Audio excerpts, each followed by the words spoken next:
Hello everyone, I hope you all are doing very well. तो स्वागत है आप सबका एक नई वीडियो में। तो आज की वीडियो में हमारा टॉपिक होने वाला है स्टेबल एंड अनस्टेबल सिस्टम्स। तो जैसा कि आपको टॉपिक के नाम से पता लग रहा है, आज हम स्टेबल और अनस्टेबल सिस्टम्स को डिस्कस करने वाले हैं। तो वीडियो स्टार्ट होने से पहले मैं आपको बता दूं, बोर्ड पे हम जो भी डिस्कस करेंगे उन सब की फ़ोटोज़ आपको डिस्क्रिप्शन बॉक्स में मिल जाएगी। साथ ही आपकी कंप्लीट रिवीजन के लिए हैंड रिटन नोट्स का लिंक भी आपको डिस्क्रिप्शन बॉक्स में अवेलेबल हो जाएगा, जिसमें हमने हर एक लाइन को बहुत अच्छे से एक्सप्लेन किया हुआ है। तो बिना टाइम वेस्ट किए हुए चलते हैं अपनी वीडियो में।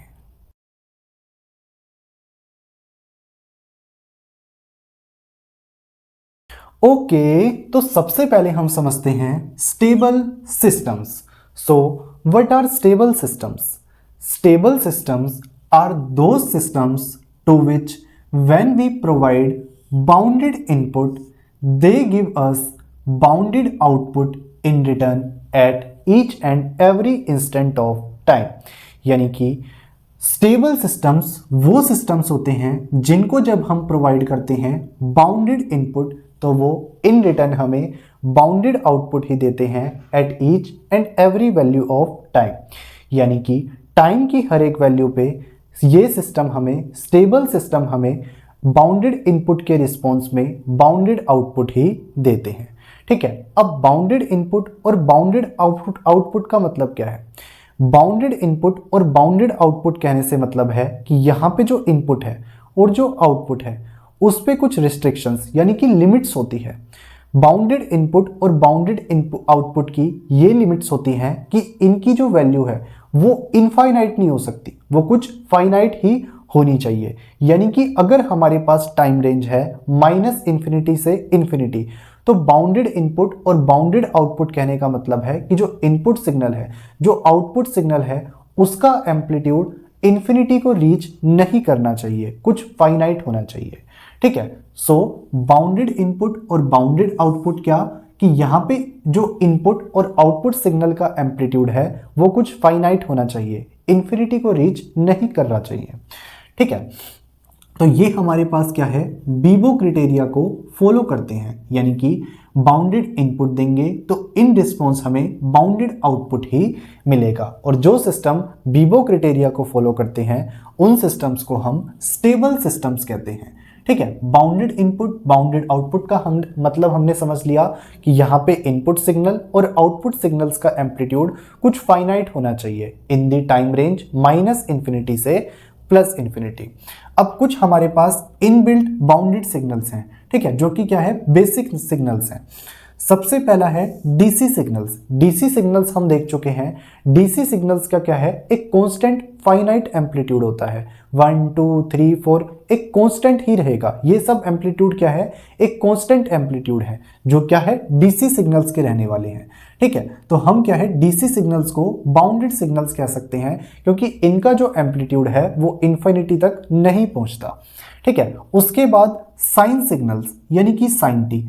साइन सिग्नल्स का एम्पलीट्यूड हमें पता है -1 से +1 की रेंज में एग्जिस्ट करता है, यानी कि इन्फिनिटी को रीच नहीं करता। सिमिलरली कोसाइन सिग्नल्स का एम्पलीट्यूड भी -1 से 1 के बीच में एग्जिस्ट करता है, इन्फिनिटी को रीच नहीं करता। Then unit step signals U T.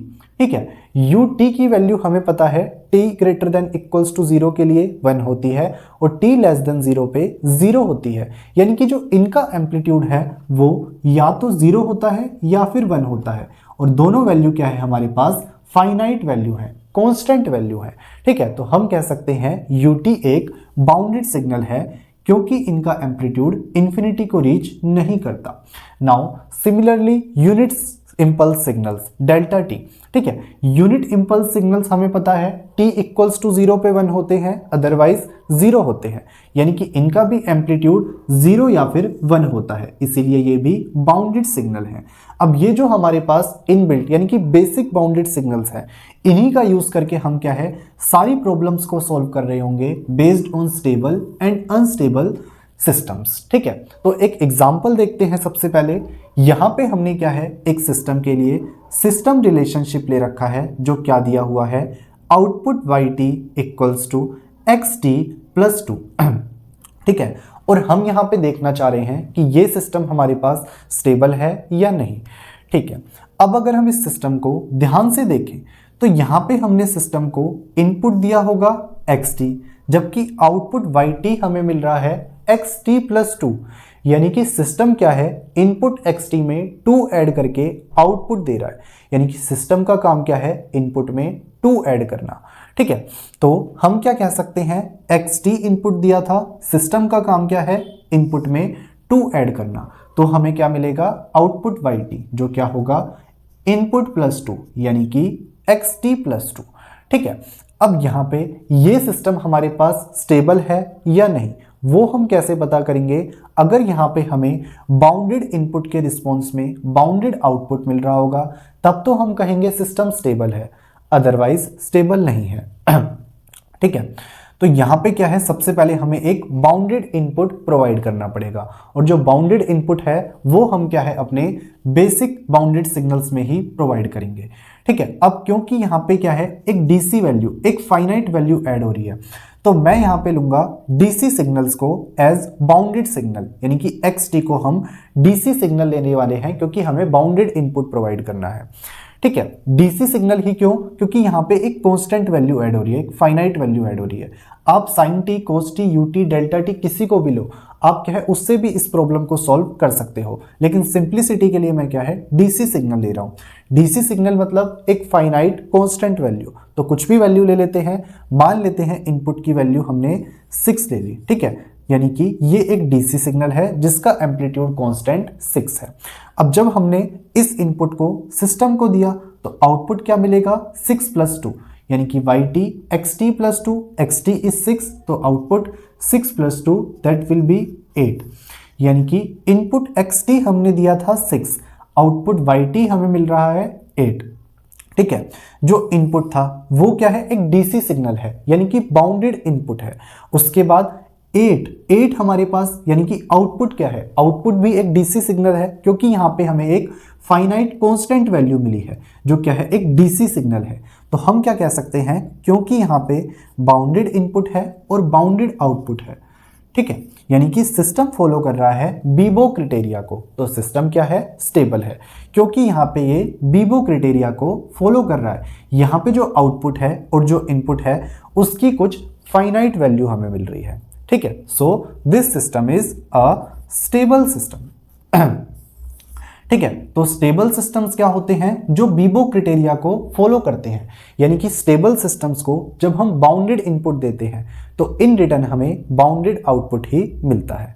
ठीक है, बाउंडेड इनपुट बाउंडेड आउटपुट हमने समझा कि यहाँ पे इनपुट और आउटपुट का एम्पलीट्यूड फाइनाइट होता है in the time range -∞ to +∞। ठीक है, अब हम देखते हैं unstable systems. So what are unstable systems? Unstable systems are those systems to which when we provide bounded input, they give us unbounded output in return at some instant value of time। यानी कि unstable systems वो systems होते हैं जिनको जब हम provide करते हैं bounded input, तो वो रिस्पॉन्स में हमें क्या है, अनबाउंडेड आउटपुट देते हैं टाइम की कुछ इंस्टेंट वैल्यूज पे। यानी कि टाइम की कुछ पर्टिकुलर वैल्यूज पे ये सिस्टम हमें क्या है, अनबाउंडेड आउटपुट देते हैं in response to bounded output. अब बाउंडेड इनपुट बाउंडेड आउटपुट का मतलब तो हमने समझ लिया, अब ये अनबाउंडेड क्या है?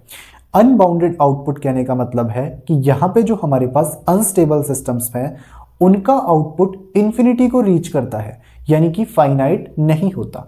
तो जिस भी अगर हमारे पास कोई आउटपुट इन्फिनिटी को रीच कर रहा है तो वो हमारे पास एक अनबाउंडेड आउटपुट होगा। और ये अनस्टेबल सिस्टम्स हमें क्या है, अनबाउंडेड आउटपुट ही देते हैं in response to bounded input, यानी कि बीबो क्राइटेरिया को फॉलो नहीं करते। एक एग्जाम्पल देखते हैं, यहाँ पे हमें एक सिस्टम के लिए सिस्टम रिलेशनशिप yt यानी कि आउटपुट दिया हुआ है इंटीग्रेशन ऑफ xt dt, और हम यहाँ पे ये देखना चाह रहे हैं कि ये सिस्टम अनस्टेबल है या फिर स्टेबल है। ठीक है, तो यहाँ पे अगर हम इसको ध्यान से देखें तो हमने इनपुट दिया होगा xt, आउटपुट में हमें मिला yt यानी कि इंटीग्रेशन ऑफ xt। तो सिस्टम क्या कर रहा है, यहाँ पे सिस्टम क्या है, इनपुट का इंटीग्रेशन करके आउटपुट पे दे रहा है, यानी कि सिस्टम का काम है इनपुट का इंटीग्रेशन करना। सो xt हमने इनपुट दिया, सिस्टम ने इनपुट का इंटीग्रेशन करके आउटपुट पे दे दिया, यानी कि yt xt dt इंटीग्रेशन कर दिया। अब ये सिस्टम हमारे पास अनस्टेबल है या नहीं, ये कैसे पता करेंगे? बाउंडेड इनपुट देंगे एक, ठीक है। अगर अनबाउंडेड आउटपुट रिस्पॉन्स में मिलता है तब तो अनस्टेबल है, अदरवाइज स्टेबल है, ठीक है। तो बाउंडेड इनपुट सेलेक्ट करते हैं। बाउंडेड इनपुट यहाँ पे मैं लूंगा यूनिट स्टेप सिग्नल UT को, ठीक है। यहाँ पे आप कुछ भी ले सकते हो, ये जो बेसिक सिग्नल्स हैं या फिर इनके अलावा भी जो आपके पास इनबिल्ट है, ठीक है। लेकिन मैं यहाँ पे सिंप्लिसिटी के लिए UT यानी कि यूनिट स्टेप सिग्नल ले रहा हूँ।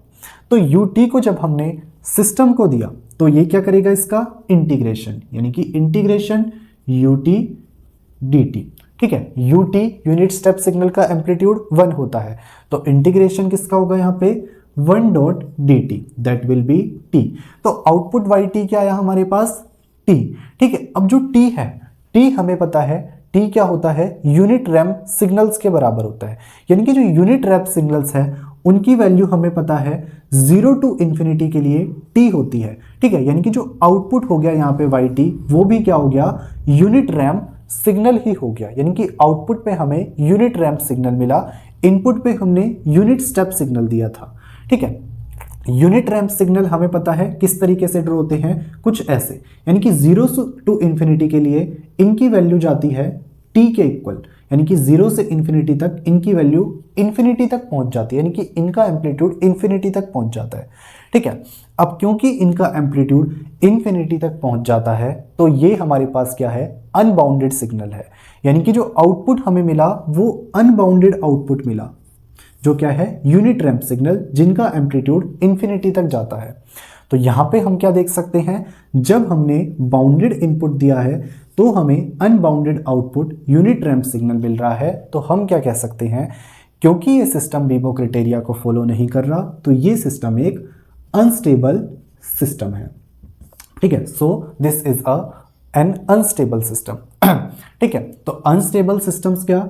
जिनको हम प्रोवाइड करते हैं बाउंडेड इनपुट, लेकिन इन रिस्पॉन्स वो हमें अनबाउंडेड आउटपुट प्रोवाइड करते हैं, ठीक है। तो इस तरीके से हमने स्टेबल और अनस्टेबल सिस्टम्स दोनों को समझ लिया, ठीक है। मेन डिफरेंस क्या है? स्टेबल सिस्टम्स बीबो क्राइटेरिया को फॉलो करते हैं, अनस्टेबल सिस्टम्स बीबो क्राइटेरिया को फॉलो नहीं करते। सो आई होप आपको आज का लेक्चर समझ आया होगा। बाकी आप नीचे दिए नोट्स पढ़ेंगे, आपको और अच्छी अंडरस्टैंडिंग मिलेगी। तो आज की वीडियो में इतना ही, मिलते हैं आपसे नेक्स्ट वीडियो में। Till then, peace out, thank you.